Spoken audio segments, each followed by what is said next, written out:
First of all, thanks for being here in my YouTube channel. So friends, this video is a special video for the students, those who are preparing for SBI CLERK 2024 exam. So do not forget to watch all the series video on this SBI CLERK. So here I will be teaching you only 15 question on important topics on quantitative aptitude. I'm not going to teach you all the quantitative aptitude topics, just only few topics where you can easily crack the question in the prelims exam. So do not forget to watch all the videos that I am posting for SBI CLERK. And another important thing, the test series. So watching a video is not at all enough to clear the exam. Just after watching the video, purchase the test. Quantitative aptitude and reasoning both are in a single package. So after purchasing it, start writing the test. It will be available on mobile application as well as it is available on the website. So do not forget to purchase it and start writing the test.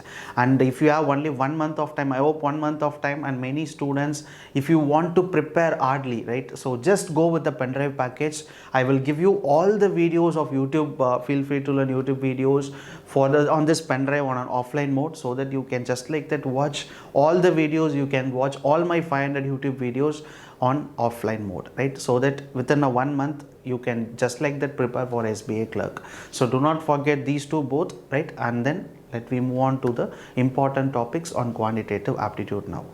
So friends, now in this video number 7 on the preparation of SBI CLERK Prelims Exam 2024.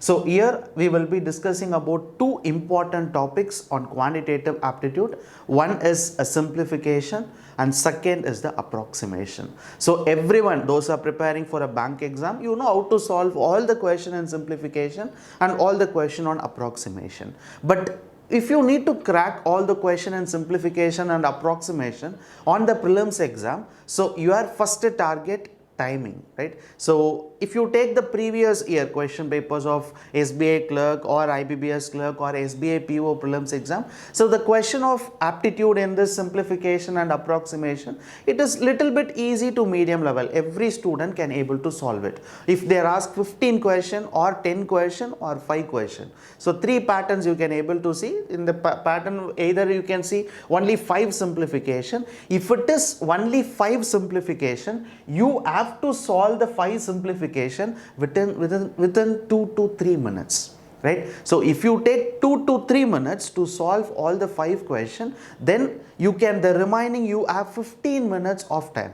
In that 15 minutes of time, you can solve data interpretation, equation, wrong number series and miscellaneous. But you should not take 5 minutes to solve 5 simplification or 5 approximation. So while practicing itself, right, that's the reason I have given 40 homework. Out of 40 homework, I think 30 homework will be on aptitude session. All the 30 homework contain simplification and approximation. So the reason is you need to practice like this, right? So in case in your exam pattern, if you have 10 simplification, try to solve within 5 to 6 minutes. Or else if there are 15 simplification or approximation, so try to solve within 7 to 8 minutes. So 15 simplification, if you solve 7 to 8 minutes, then remaining you have 12 minutes or 13 minutes time.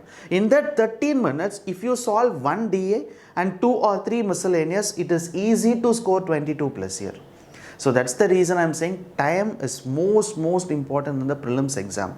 So now while practicing itself daily morning, right? So take 15 simplification and try to crack within 7 to 8 minutes. So similarly 15 approximation in the evening. So take 15 approximation and try to solve within 7 to 8 minutes. So do it every day till the prelims exam. So for the mains exam also there is an approximation or else simplification you can able to see in the exams. But there I will tell you how to solve it. So there time does not matter because you can able to take 1 or 2 minutes to solve one simplification. But if it is a prelims exam, you have to solve the question fastly, right? So 60% I usually say it, 60% mind calculation, only 40% you have to use pen and paper to solve the question, right? So take a note of it, right? So even if you already know it, it's okay. But if you are like first time you are seeing all those timings, take a note of it from today, right? From today evening, try to start this, right? And keep a clock and try to solve within all the 15 questions within 7 to 8 minutes. So So here in this video I will be telling you in simplification part. So don't forget to watch this complete video, right? Why? Because I will be telling you, I'm not going to solve any questions here on simplification or approximation, but you just watch all these videos, friends, because simplification alone, I think 3 months back in a live session, I have posted 100 simplification question, as well as I have given the PDF also. And then 1 or 2 years back for SBI clerk, all the previous year SBI clerk simplification I have solved in a live session. Approximation, certs and indices. So you have all these videos here. So do not forget to watch all the videos on my YouTube channel. So once you watch it, then surely you can able to crack the question in your exams. But in a simplification part alone, so two major area where many students usually make a mistake. So the first area, oh my god. Okay. The first area is that, what happened? Okay, the first area is off, right? So second thing will be certs and indices. These two areas is the major area where many students make a mistake on simplification, right? So when you take this off session, for example, if the question is like 3 division 3, right? So multiplication 3. So assume that is equal to question mark. So we need to find the answer for it. So 3 division 3 multiplication 3. What is the answer? So division multiplication. So according to the BODMAS, first you have to divide. So 3 division 3 will be 1. So 1 into 3, the answer will be 3, right? So answer for this question is 3. But in case, if the question is like 3 division 3 of 3 is equals to question mark. So what is the answer for it? 3 division 3 of 3. Many students, what they usually off is like multiplication. They put multiplication here. Similarly, they divide 3 divided by 3 is 1 into 3. Answer say, they will say the answer as 3. It is wrong. According to the BODMAS rule, the first is bracket. What about the second word off? Before division, first you have to multiply this. 3 into 3 is 9. So 3 division 9 will be 1 by 3. So this will be the answer for the second question. Right? So don't make the mistake of, we have to do multiplication, but don't change the sign of as multiplication and solve the question. It will be wrong, right? So keep off as it is, right? So off means multiplication. So first, according to the BODMAS rule, you have to multiply the off first, and then you have to go with the division. But here in this question, we have division and multiplication both here. So here we can use the BODMAS rule. So division and then multiplication. But in this question, according to the BODMAS, before division, we have off. So first we have to do this part, multiply it first, and then we have to divide with 3. Right?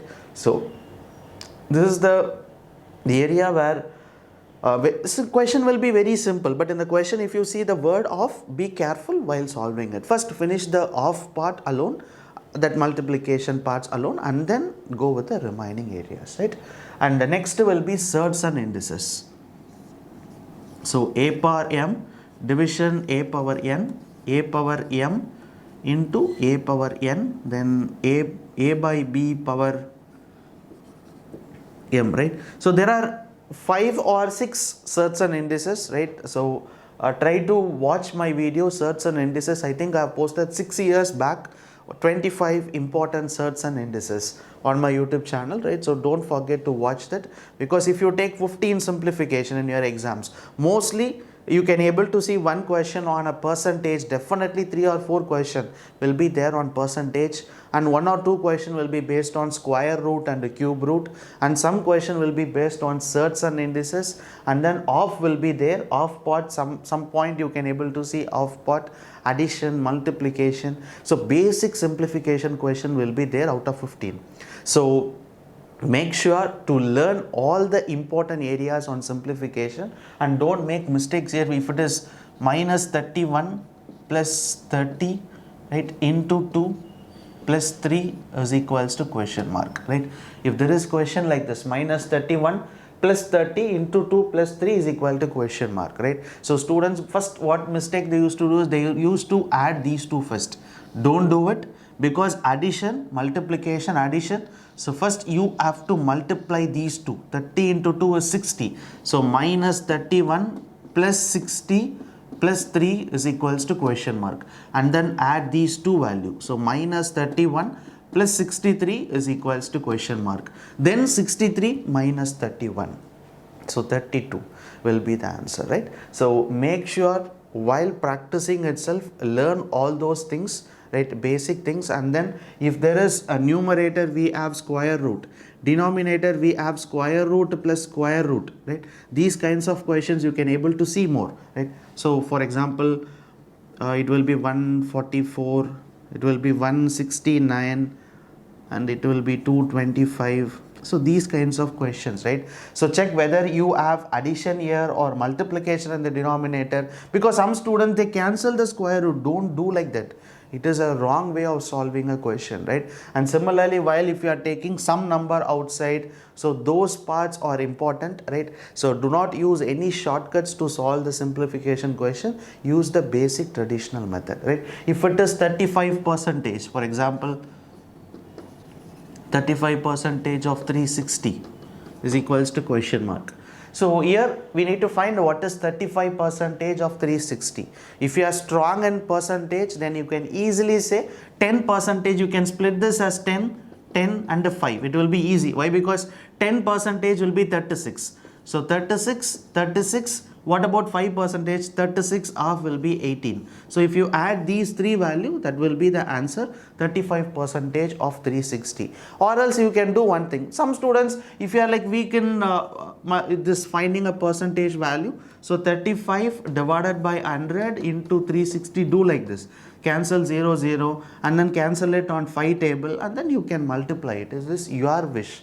But make sure if you need to go with some mind calculation, so this part seems to be always easy. If you need to solve a question within 30 seconds or 40 seconds, you have to literally go with some mind calculations by seeing the question. So once if 60% of the part of simplification is completed, remaining 40, you can go with pen and paper. So only then if you practice like this, right, daily practice like that, by just seeing a question itself, try to find at least 2 or 3 lines of the answer for that question by using a mind calculation. So last 2 lines, you don't know, right, if it is 324 plus 596. So at that scenario, going with the mind calculation there are some thing where we can make a mistake there. So better you can write that value in a paper and then you can add. But starting from the question, right, starting and then ending completely, if you are going with the paper, then definitely it will take more time to solve it, right? So this is the important thing in the topic approximations, right? So sorry, in the simplifications. And when you take an approximation area, right, so approximation before, in case in your exams, if you find 15 approximation question, so first look at the options, right? Options are more important before solving an approximation question. The first target, you have to look at the options. Why? Because in case if there is any option called none of these, mostly none of these will not be there in approximation. But if you find none of these in the topic approximation, you have to be little bit careful, right? So mostly in simplification you will see none of these, but in approximation you won't.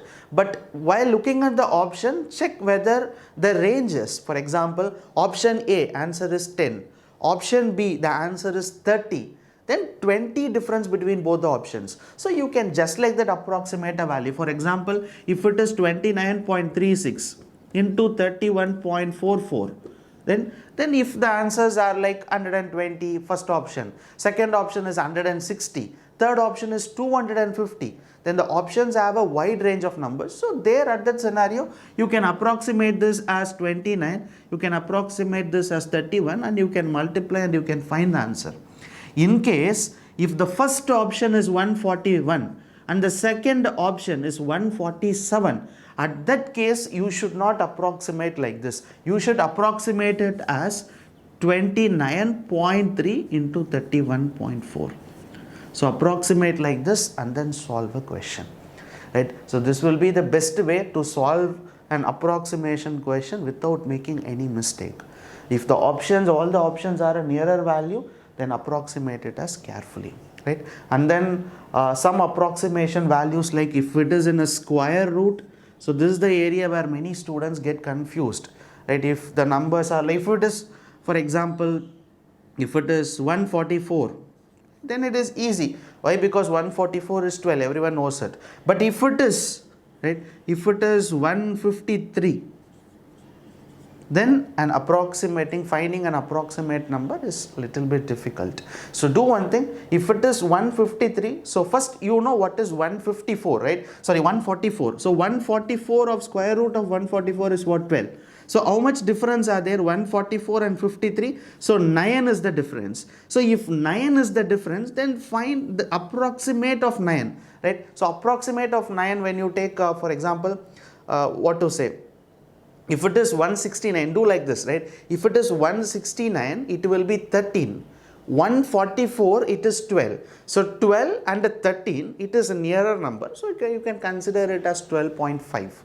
So friends, understood or not? This is the way you have to solve the question in the topic approximation. Only all those techniques will be helpful if the options are nearer numbers. If there are like wide range of numbers between the options, then you don't want to go with the method. If it is 153, you can directly consider it as 12.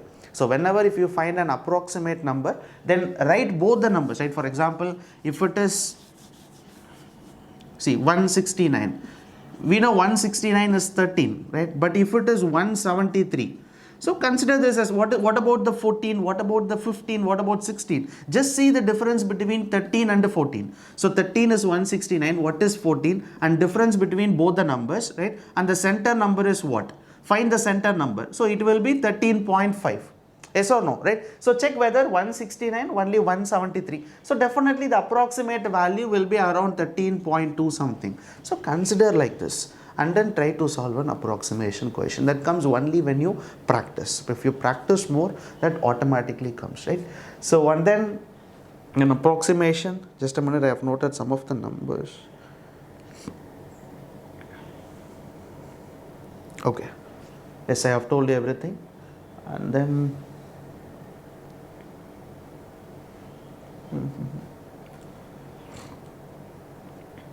yes, percentage, that is also important. A main area in approximation will be that percentage part. So percentage part, for example, if it is 39% of 5,000 is equals to question mark. So very important area, right?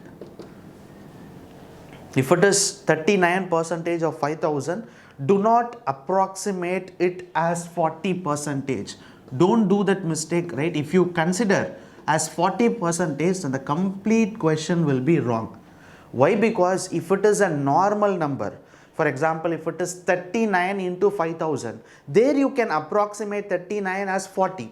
You won't get that much of difference in the answer. But in a percentage, right, in a percentage, if you try to approximate it, be very, very careful.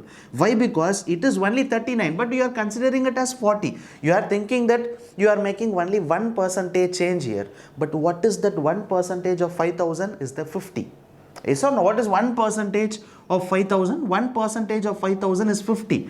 For example, if you are getting an answer as 400, but actual answer will be 450. So friends, understood or not? That is the difference here.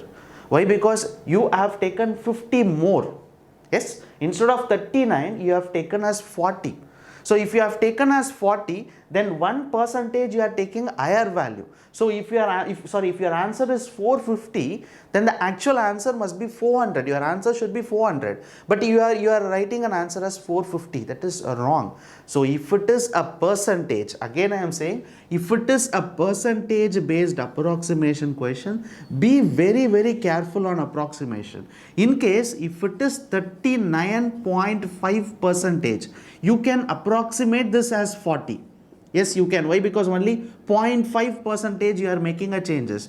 Just it will be like 25, 20 difference will be there. But if it is 39%, do not approximate this as 40. Take it as 39 and solve the question. Or else if you are converting into 40, so keep that value in mind, we are increasing by 1%. The answer must be 50 more, right? If it is 450, then the answer must be 50 less, because we are taking 1% more in approximation. So while approximating 1% more, then the answer will contain 50 more, right? 50 more. So while writing the final answer, you should write it as 50 less. That should be 400, not 450. Right? So these are the cases in approximation, you should not make a mistake. And similarly, after finding the answer, right, after finding if the answer is 17.5 or 18.5, we are getting the answers, right? So just look at the options. If the options are 18, option B 19, 17, 19. So you can see like this, 17, 18, 19, like this, but you will get an answer as 18.5. And whether you don't know whether I should go with 18 or I should go with 19. So what you need to do is just look at the previous two steps what you have did. From the question, whether you have increased all the value or you have decreased all the value. In case if you are increasing all the values, then the final answer should be little bit lower than it. What if it is 18.5? Definitely it will not be 19. Why? Because every value we have increased. So at the final answer also it will be more. So the actual answer will be less than the final answer. So it will be not be 19, it can be 18. So be careful on it. So every time, even while solving in my YouTube video itself, while solving an approximation, I used to write at a corner, I have increased a small amount of number, or else I have just put like this. For example, if you watched my earlier videos, if it is 39%, I approximate this as 40%, but I write like this in the side. Why? Because I have increased and 1%, which is huge, right? I used to write like this. At the final answer, I will check the question, how much value we have increased, how much value we have decreased. So what should be the final answer? So the ranges I will use to calculate like that. So that is the one of the way to solve the approximation question, right? So that's it. So simplification and approximation, I hope I have told you, everyone knows how to solve. I don't want to teach here because I have posted many videos on simplification and approximation, and you too know, right? Actually you too know how to solve simplification and approximation question. But the major thing is you should not make all those small mistakes in the exams, right? So that's the reason I am saying, from today evening itself, daily practice, evening 15 approximation, morning 15 simplification. So keep the timing 7 to 8 minutes, right? 7 to 8 minutes you have to solve 15 simplification in the morning, 15 simplification in the, that is 15 approximation in the evening. So practice till the prelims exam, right? So and then two important area what I have told you in this video. One is that surds and indices, right? A power m, a power n. So it is most important, right? Every exam you can see 1 or 2 questions. And then off, if it is based on off means multiplication, you have to multiply, but don't change the sign off into multiplication, right? So according to the BODMAS rule, before addition, subtraction, division, you have to go with off. First finish the off part and then go with the remaining sessions, right? So and that's the thing what I have told you on simplification. And then in simplification, if the numerator has square roots, denominator has square root, be careful. I have seen many students cancel the square root. No, don't do like this. If it is on multiplication, you can do that. If it is on addition, you should not do that. So don't make all those mistakes. So next will be approximation. So approximation, so the major area, first before solving all the 15 questions, just look at the options first. Every question while solving on approximation, option plays a major role. So if the option numbers are with a huge difference, then you can just like that approximate a value. If all the options are a nearer number like 17, 19, 21, 23, then only 2 difference in each option, then you have to properly approximate the number. If it is 29.36, do not approximate as 30, write it as 29.3. If it is 31.44, don't approximate as 31, write it as 31.4. You can leave the last number, right? You can leave the last number. So but keep the remaining number and multiply it. It will take just 2 or 3 seconds more, but you will get the correct answer, exact answer you will get it, right? If the options are like a huge difference, then you can approximate it. And if the approximation contains any square root value, so be careful, like what I have told you, right? If we know what is 13 square, you know what is 14 square. So 13 square, 14 square, find the center number. So that will be 13.5. So they have asked 173. 173 will be 13, little bit more, right? Little bit more will be 13.2 something. So we can say the answer will be 13.2. So go like this, and then in approximation, percentages. If you see a percentage question in approximation, be very careful, right? If it is 39 percentage, do not approximate as 40. If it is 42 percentage, some students do like this. If it is 42 percentage, they approximate this as 40. They think this we have changed only 2 number. No, percentages, if you change it 2 percentage will be huge actually, right? If it is 42 percentage, keep it as it is, 42 percentage, and solve the question. And finally, you will get an exact answer. So don't make any approximation changes in the percentages number, right? If it is 42.1, if it is 42.1 percentage, so at that case you can write it as 42%. You can approximate 0.1, but don't approximate 2 percentage, 3 percentage. Don't do like that, right? So I think it's okay, like you just keep on practicing the homework questions on my test series. It is more than enough. You can able to crack the simplification and approximation, right? So why I'm saying repeatedly is because timing is most important in the prelims exam. So if you solve 15 questions in 7 minutes, so our target in quantitative aptitude is 23. Out of 35, you have to score 23. So if you need to score 23, you have to finish the simplification or approximation within 8 minutes. Then remaining we have 12 minutes of time. In 12 minutes, getting 10 marks or 8 marks will be easy. So that's the reason I'm saying, if you follow this procedures while practicing, it is easy to clear the exams, right? So friends, thank you so much for watching this video, and write the test series. I'm repeatedly saying it, write the test series again and again. So because it has a multiple number of attempts on homework, so try to write the test again and again. Daily write the homework test. I have given 40 homeworks, that is specially for bank exam, prelims exam. Write all the homework questions. So if you keep on practicing the homework, prelims exams, you will feel very easy. So thank you so much friends for watching this video, and do not forget to watch all my YouTube videos on my YouTube channel, those who are preparing for SBI CLERK prelims exam. So thank you so much for watching the video. Bye.